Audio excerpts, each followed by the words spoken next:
Bonjour, merci Bonjour. de m'accueillir dans vos locaux à Paris, à nos projets, responsable du Desk Investigation.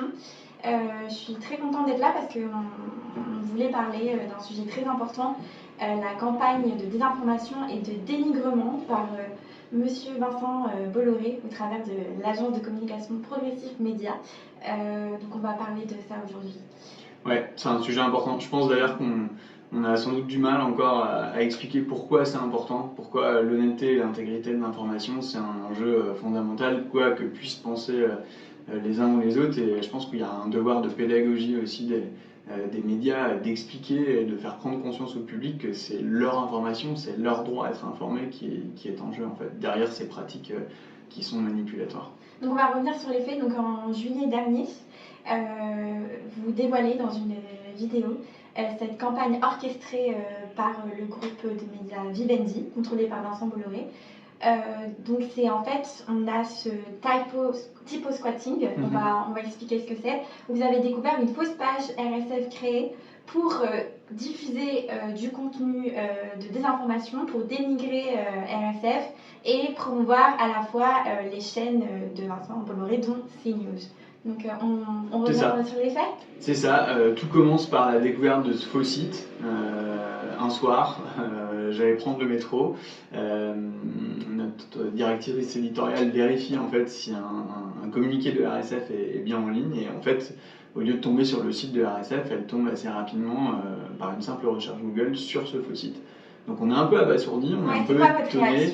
On est un peu étonné, c'est la première fois que ça nous arrive, on tombe sur cette page, on voit très bien que le contenu va complètement à l'encontre de nos prises de position, mais le site est très proche de ce que fait RSF, c'est-à-dire que la charte graphique est la même, les visuels sont ceux que RSF produit, le logo a été légèrement détourné, on passe de Reporters sans frontières à Sectaires sans frontières, mais enfin, disons que quelqu'un qui tombe sur ce site peut vraiment croire qu'il est sur le site de RSF. Puis encore une fois, on tombe dessus sur une recherche Google, donc n'importe quel internaute aurait pu tomber dessus aussi assez facilement. Donc on est un peu étonné, et puis évidemment, on se demande directement qui c'est.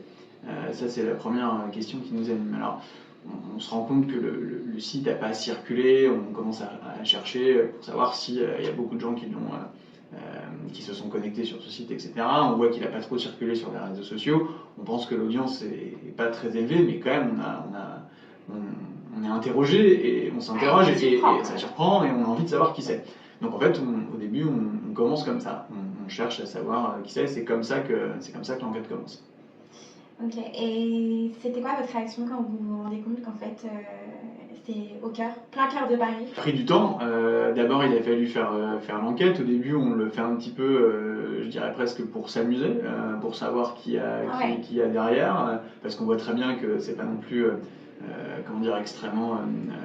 extrêmement sérieux. Donc on regarde, et puis on se dit quand même, il y a potentiellement un préjudice. Et puis en fait, il y a plusieurs jours qui passent, on essaie de faire une enquête technique et on voit que le site est toujours là.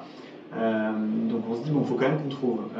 Donc on est assez motivé, on lance une enquête technique et assez rapidement, en fait, au bout de quelques jours, un peu moins de 2 semaines si mes souvenirs sont bons, on arrive à des résultats très probants en termes d'enquête technique, c'est-à-dire que les caractéristiques techniques du site, donc je passe les détails, mais enfin sa signature technique, on va dire, est la même que certains autres sites et qu'une poignée assez limitée d'autres sites. Et parmi ces sites-là, on trouve des sites français, francophones, qui sont connus pour être des sites qui ont été créés par une société française qui s'appelle Progressive Média.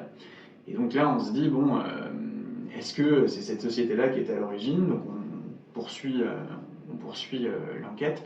Et puis on fait un travail de journaliste assez classique, on se renseigne sur cette société, on essaye de parler avec des gens qui la connaissent, parler avec des gens qui y ont travaillé, qui y travaillent, on essaye d'obtenir des sources pour connaître un peu mieux ce que fait cette société. On s'aperçoit que c'est une société qui a été non pas rachetée, mais dans laquelle Vivendi est devenu actionnaire depuis plusieurs années, alors actionnaire minoritaire, mais actionnaire quand même, et surtout on s'aperçoit que Vivendi héberge cette société. Et puis les sites qui sont faits, les méthodes de cette société qui ont déjà été un petit peu documentées, notamment par Libération, nous amènent à penser qu'il y a une vraie probabilité pour que ce soit cette société qui soit derrière ce faux site de RSF. Et puis, grâce aux sources qu'on trouve et grâce aux documents qu'on va trouver en interne, donc des documents internes à Progressif Média, on a la confirmation que c'est cette société qui a mené cette campagne de RSF. Et là, on découvre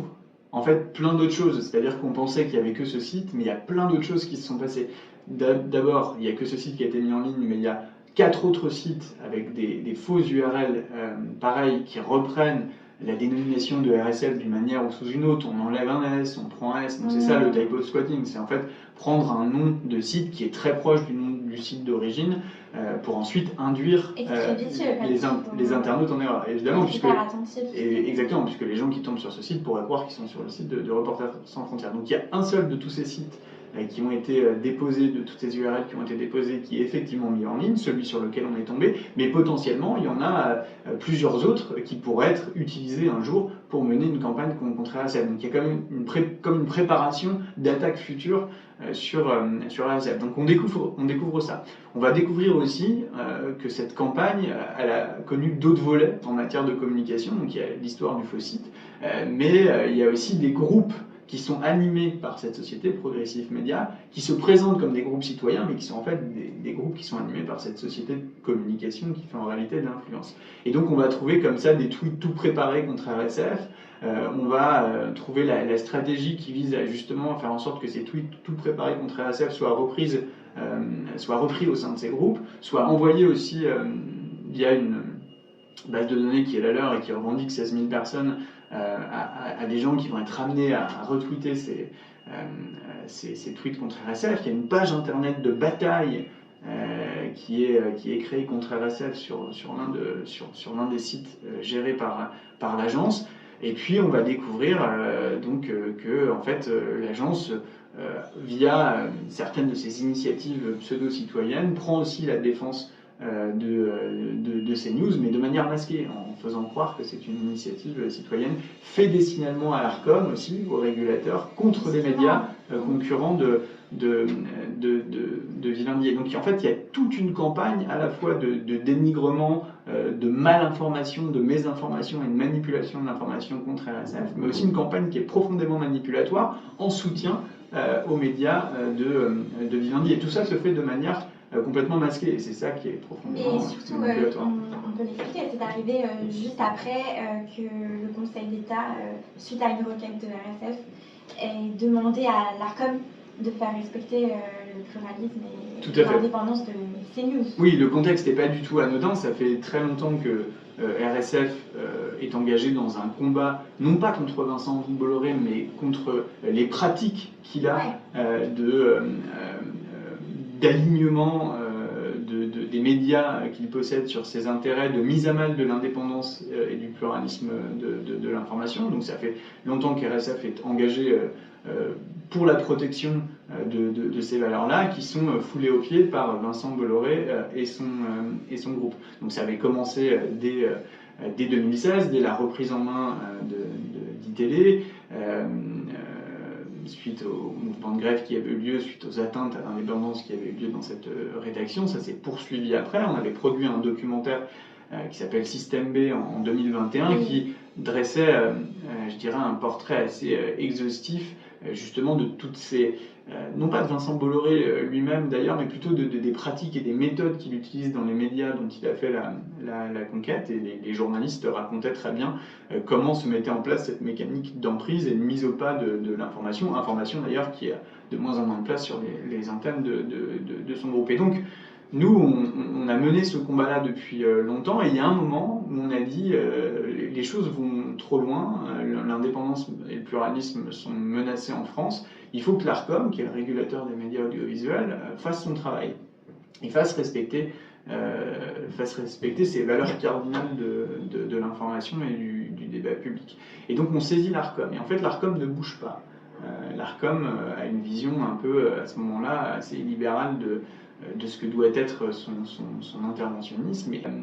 Et donc on va saisir le Conseil d'État. Et le Conseil d'État rend sa décision le 13 février 2024 et en fait donne raison à RSF en disant, sur les 2 points principaux, en disant effectivement il faut que l'Arcom fasse appliquer la loi, fasse mieux respecter l'indépendance des médias et des rédactions et fasse mieux respecter le pluralisme sur ces chaînes. C'est dans ce contexte que la campagne contre RSF va être lancée par cette société très liée à Vivendi. Oui, et puis même sur les chaînes appartenant au groupe Vivendi, vous étiez accusé de censure. Mais c'est ça qu'il faut vraiment expliquer, qui est important. On ne cherche pas à censurer CNews. On ne cherche pas à censurer CNews. En fait, exactement, faire appliquer la loi. Et la liberté d'expression, c'est la capacité pour chacun et chacune de pouvoir exprimer ses idées de manière libre et indépendante. C'est pas l'expression monolithique de certaines idées et de certains courants de pensée. Et c'est là où l'ARCOM a failli à sa mission, puisque l'ARCOM n'évaluait finalement ce respect du pluralisme interne dont toutes les chaînes doivent faire respecter sur leurs antennes, qu'à l'aune de l'expression des idées politiques et des personnalités politiques. Et ce que la décision du Conseil d'État a dit et qui a été traduite de manière normative par l'ARCOM, c'est de dire bon, en fait, il faut qu'on évalue mieux le pluralisme. Donc c'est les sujets qui sont traités, les intervenants aussi qui sont sur les plateaux, de manière à avoir une représentativité meilleure du débat public. Donc c'est permettre à chacun de pouvoir s'exprimer. Donc c'est exactement l'inverse, c'est-à-dire que c'est une mesure qui vise justement à faire respecter la liberté d'expression, mais pas l'expression d'un seul courant de pensée. Et donc si on revient, donc vous découvrez cette campagne contre RSF, vous contactez Progressif Média. Quelle est la réaction de Progressif Média? Est-ce qu'ils se défendent? Est-ce qu'ils nient? Non, ils ne se défendent pas, ils ne nient pas, ils laissent le soin à Vivendi de faire une réaction qui interviendra d'ailleurs a posteriori, puisque même Vivendi, quand nous on les a contactés pour le contradictoire, ils se sont un peu contentés de dire on va regarder, c'est une société qu'on connaît à peine, on l'héberge juste, on n'a pas trop de lien avec elle. Et puis finalement, une fois que l'enquête est sortie, ils vont réagir officiellement en disant que Canal+ a effectivement missionné cette société pour des missions de irréputation et de gestion de communauté. En fait, ils reconnaissent le lien contractuel, mais ils en minimisent la portée. On n'est pas dans la gestion de communauté. Cette communauté, elle est complètement créée de manière fictive et artificielle. On envoie des propositions de tweets à des gens. C'est pas un citoyen ou des citoyens lambda qui font ça chez eux parce qu'ils trouvent que c'est scandaleux la décision du Conseil d'État et l'action de RSF, ce qui est d'ailleurs parfaitement leur droit. C'est une société qui, sous des habits et des masques citoyens, en fait, appartient à Vivendi et agit pour les intérêts de Vivendi dans des pratiques qui sont, encore une fois, extrêmement manipulatoires. Les gens peuvent vraiment croire qu'il s'agit de citoyens qui proposent ces tweets-là et qui sont contre la décision du Conseil d'État ou des actions portées par la RSF. Non, c'est piloté par un privé. La protection des médias, la liberté de la presse, ça a créé aussi de la haine et de l'hostilité. Est-ce que vous avez subi des menaces après on a subi des menaces et beaucoup de messages d'invectives, des lettres aussi qu'on a reçues, oui, tout à fait. Au bureau de RSF, pendant la campagne, pas nécessairement après les révélations de la participation de Progressif Média et quelque part de Vivendi à cette campagne, mais plutôt suite à la décision du Conseil d'État. Je pense parce que, en partie en tout cas, c'est aussi le résultat de la polarisation que veulent ces gens-là, puisqu'ils sont dans un combat idéologique où finalement les opinions comptent plus que l'information. Et en fait, c'est ma vérité à moi que je veux imposer aux autres, peu importe finalement les faits. C'est comme ça qu'ils agissent et c'est comme ça qu'ils se comportent. Ils sont dans un combat idéologique et l'information, il n'y a plus beaucoup de place. Ce qui compte, c'est de pouvoir manipuler les opinions publiques. Encore une fois, les pratiques de cette société sont profondément manipulatrices et j'en veux pour preuve que les seuls autres acteurs très connus dans cet espace-là qui ont recours au typo squatting, donc imiter les noms d'URL pour induire les gens en erreur, ce sont les Russes. Oui. Et ce qui est très intéressant d'ailleurs, c'est quand on révèle cette enquête, il y a une opération qui est en cours en France, qui qui s'appelle l'opération Matryoshka, qui est une opération de manipulation d'informations qui est pilotée directement par les Russes l'État russe ou ses succursales, et qui vise justement à imiter les noms de médias dans les URL pour poster de faux articles sur l'Ukraine et sur la Russie qui vont évidemment dans le narratif russe. C'est exactement ce qu'a fait la société Progressive Media à l'égard de RSF. Ça, c'est un enjeu citoyen, c'est pas un enjeu c'est pas un enjeu juste de RSF. En fait, ils sont en train de scier la branche sur laquelle on est tous assis. Et ça, c'est vraiment un problème dont chacun devrait se saisir. C'est vraiment comprendre qu'en fait, ces gens-là sont en train de nous manipuler. On peut ne pas être d'accord avec nos actions, on peut avoir un débat d'idées, on peut argumenter, mais manipuler les gens de la sorte pour faire avancer ces idées, c'est parfaitement abject. Et le pire, c'est que ça continue. Ah, ça continue. Qu'est-ce qui se passe aujourd'hui? Si vous allez, donc on les a démasqués, vous pouvez aller sur les sites. Le site n'a pas été désactivé? Le site a été désactivé suite à notre intervention. Alors on ne sait pas très bien si c'est suite.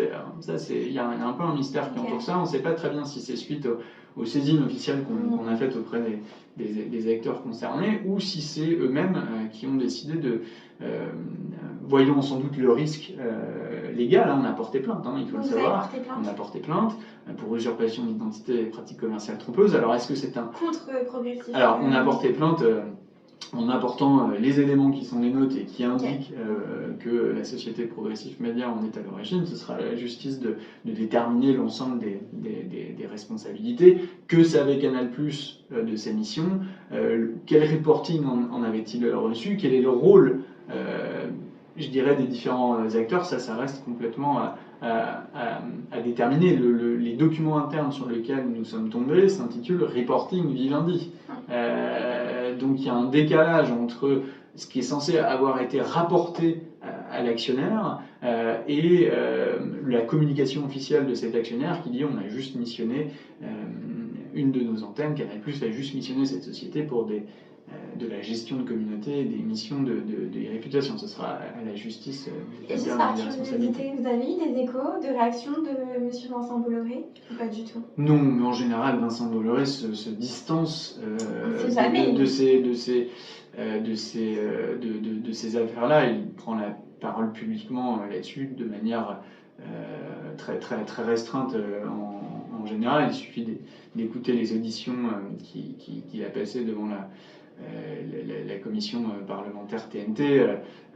En général, il prenait soin de s'afficher à distance des faits qui ont pu lui être reprochés par un certain nombre de personnes. Donc, non, il n'y a pas eu de réaction officielle de Vincent Bolloré. Ce qui est, pour en revenir à la question précédente, ce qui est inquiétant, c'est que malgré le fait de les avoir démasqués, en quelque sorte, à travers leur pratique et notre enquête journalistique, malgré la plainte que l'on a portée quand même en France, c'est la première fois qu'une plainte contre une société qui pratique, je dirais, de la désinformation et de l'influence et qui vise une autre société qui elle-même a pour mandat de défendre l'information est portée en France. Malgré tout cela, eh bien, si vous continuez à regarder, à consulter les faux sites citoyens de cette société, donc fans de CNews, les Corsaires par exemple, et je les soupçonne d'en avoir créé d'autres, eh bien, si vous regardez ces sites-là, leur activité n'a pas cessé.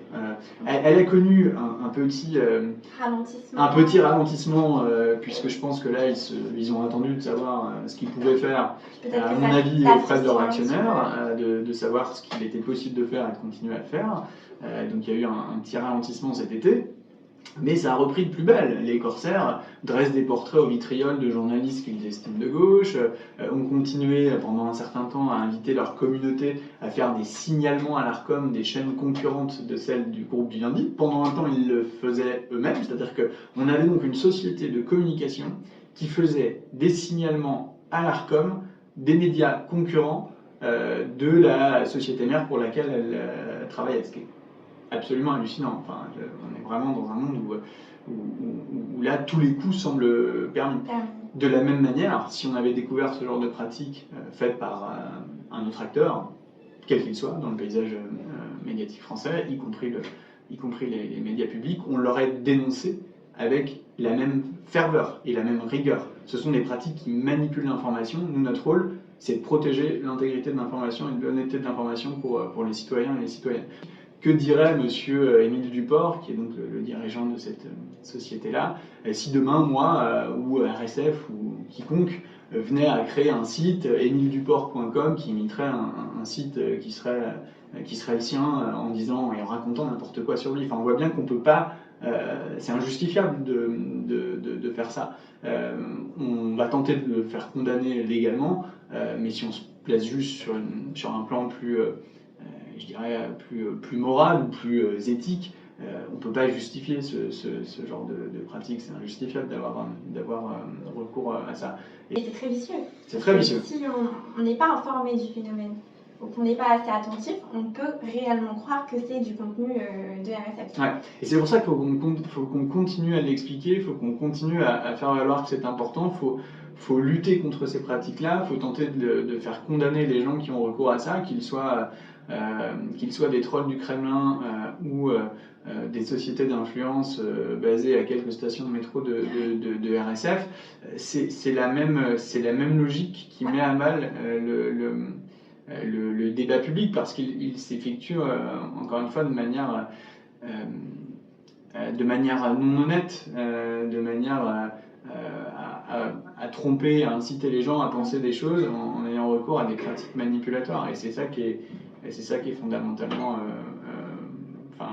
problématique, je trouve. Et si aujourd'hui le groupe Vivendi, qui est censé être un groupe qui fait de l'information, cautionne le typo-squatting, cautionne le hacking, on a trouvé ça sans bien savoir ce que ça voulait dire d'ailleurs dans leurs documents stratégiques, ils revendiquent de faire du hacking. Ça fait partie des questions qu'on voulait leur poser et auxquelles ils n'ont pas répondu. Ils ont été extrêmement fuyants. On posait la question tout à l'heure, comment ils ont réagi. Alors Vivendi a fait un communiqué officiel post-révélation. Progressif Média, c'est la fuite totale. On l'avait vu, vous aviez posté une vidéo, c'était le community manager, et vous leur posez la question, êtes-vous au courant des manipulations? Oui, tout à fait. Non, on ne voit pas de quoi. Bon, on voit bien d'ailleurs qu'il est gêné dans sa réponse, alors qu'il est. Nous, on a des éléments qui montrent qu'il est parfaitement au courant de ce qui s'est passé. Il y a d'ailleurs très probablement participé. Mais le dirigeant de cette société, que j'ai tenté d'appeler un nombre incalculable de fois, à qui j'ai laissé des messages, à qui j'ai envoyé des messages, on s'est rendu 2 fois au siège de la société, on a envoyé des mails, on n'a eu aucune réponse. C'est-à-dire qu'ils n'assument même pas, ils n'ont même pas de ligne de défense. Non, ils œuvrent en sous-marin. Voilà. C'est de la manipulation. Circuler, il n'y a rien à voir, on n'a rien à vous dire. Voilà. Un grand merci pour cet échange très important, aussi pour les personnes, pour appeler aussi à la vigilance, parce qu'encore une fois, c'est hyper difficile de se rendre compte qu'on est sur un faux site, et c'est un phénomène de plus en plus courant, pas que en France, mais partout dans le monde. Ouais. Donc c'est très important. Donc, merci beaucoup. Merci à vous. Et puis c'est la fin de cet épisode de Press Talks.